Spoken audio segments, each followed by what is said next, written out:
ఎదురింటిది, ఈ పక్కింటిది, ఈ పక్క పొంటిది, ఆ పక్క పొంటిది, అందరు బతుకులు మంచిగా ఉన్నాయి. నాకు తప్ప అలా ఏమైందే అని అంటున్నావు. ఇప్పుడు నీకేం తక్కువ అయిందే? నీకేం కావాలి చెప్పు. ఏంటిది? ఏమైందా?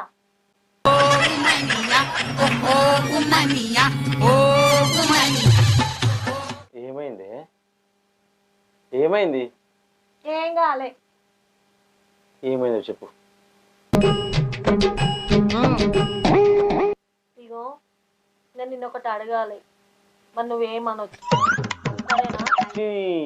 మన మధ్యలో ఏంది? మనం మందిమా? భార్య భర్త ఏమైతుంది? అయినా సరే ఏమనుకోవద్దు. ఏమైందో చెప్పే. నేను లేనా చెప్పు. మన మధ్యలో ఏముంది దాపరికం? చెప్పు, ఏంటిదో చెప్పు. మళ్ళీ నువ్వేమనొద్దు. ఏమన్నా? ఎందుకంటే నేను మంది దాకా నువ్వు ఏం చెప్పావురా?